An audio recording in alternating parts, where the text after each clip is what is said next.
So, just a bunch of junk out there, taking up space.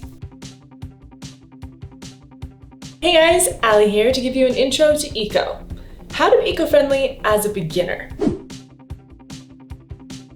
This video is for all you guys out there in the ether who are beginners when it comes to the eco-friendly world. We're gonna talk about the who, what, when, where, why, and how.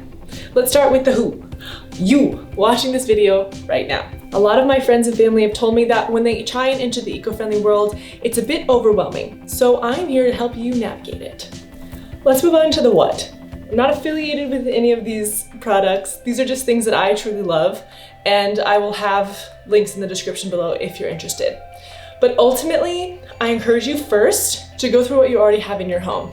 Did you know that Americans use almost 50 million plastic water bottles a year? They say that only about 9% of it gets recycled. Also, when I say they, it's articles that I'm referencing, which I will also link down below. I have my Yeti water bottle, which is with me at all times, which actually, where is it? Yeti! Which is one of my favorites because it's insulated and I just carry it with me everywhere, and it's pretty and it has stickers and stuff, and I love it so much. If you have like a plastic reusable water bottle, that's okay, start with that. We live in a plastic world right now. The industry is changing because consumers are asking for products that are more sustainable and more eco-friendly, but right now, the reality is we are surrounded by plastic. So, how to be eco-friendly as a beginner, start with what you've got. What does that mean? That means if you have Tupperware containers that you've been using, plastic ones, don't throw them away and replace them with glass ones. Though the glass ones are better, the idea of having to get rid of and buy new is not. So we want to use what we've already got. Oh, I rhymed there. Did you hear that? I rhymed. Hey, if you're enjoying this video, give me a like, comment, or subscribe. It would mean so much. Yeah, let me show you how many reusable bags I have.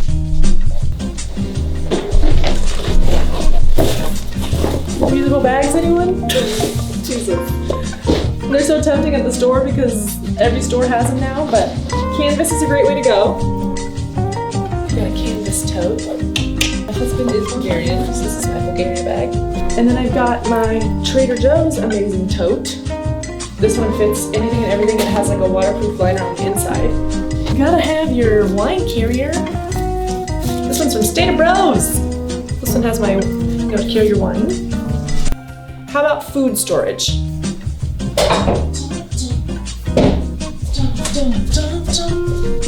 I have examples for you guys. Okay, so I've heard so many mixed reviews about beeswax wraps and stasher bags and zip top things, and find what works for you.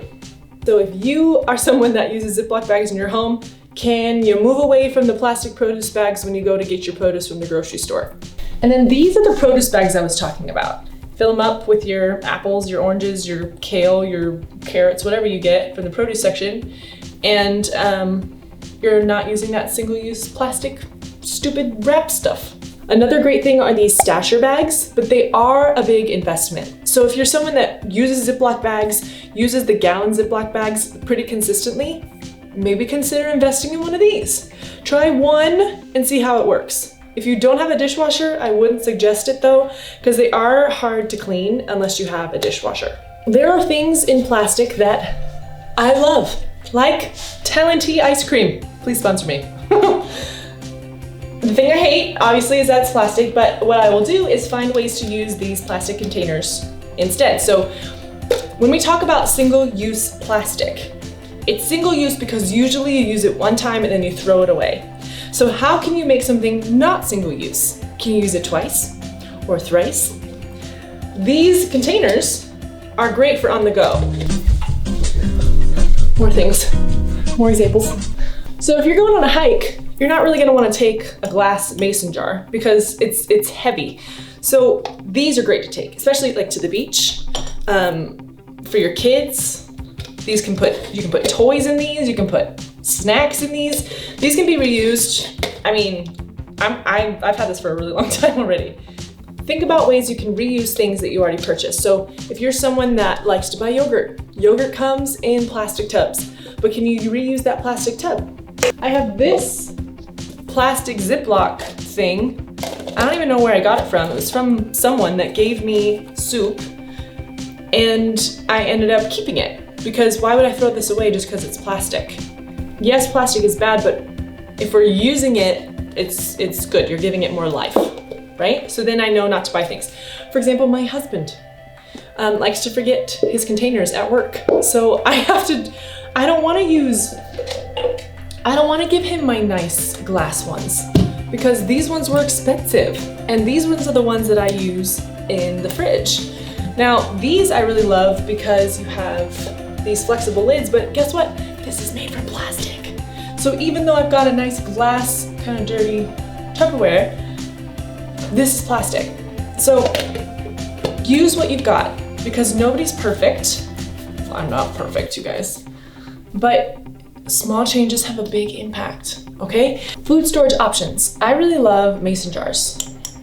Mason jars instead of Ziploc bags. This has now been my go-to. So you can put leftovers in these things, rice, grains. I store these in my cupboards, which I'll show you. This is where I have all of my bulk items that I'll buy. These are very affordable. You can get like a pack of 12 for under 20 bucks from Target of these little 8 ounce. You can also do these ones, which I think are 16 ounce. But mason jars are a great way to go. Because again, if you have these items in your home, just throwing them away, it defeats the purpose. How can you repurpose? Why should you be eco-friendly? Simply put, because your planet needs you to.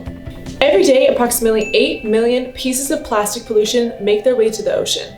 It's said that by 2025, there will be 1 metric ton of trash per 3 metric tons of fish, or 2,204 pounds of trash for every 6,612 fish. There are about 3.5 trillion fish in the ocean, give or take. So if you do the math on that, that means there'll be 1.3 trillion pounds of trash in the ocean by 2025. You guys, if we keep this up by 2050, there will be more plastic than fish in the ocean. So again, why should you choose to be eco-friendly? Because your planet needs you to. The thing about plastic is that this sucks to say, but it'll be here forever, on this planet forever. It doesn't break down. It's not biodegradable. It doesn't go back to soil. It doesn't go back to what it was made from, which is oil. It's gonna be here forever. So the reason why it's so important to be eco-friendly, to choose to be eco-friendly right now, is because we are having just an excess of plastic in our world. It's estimated that Americans use 50 million plastic water bottles a year. It's also estimated that Americans use 100 billion plastic bags a year. The average American family takes home 1,500 bags a year.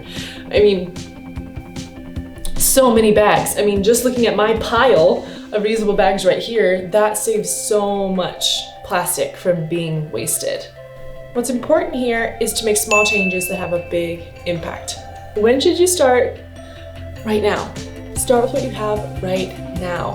What can you minimize right now? What can you reuse right now? Guys, it's not all or nothing. You can do this. You can do this. Where should you start? Wherever you are right now in the world. Start with what you've got. Start with where you are. Start with you.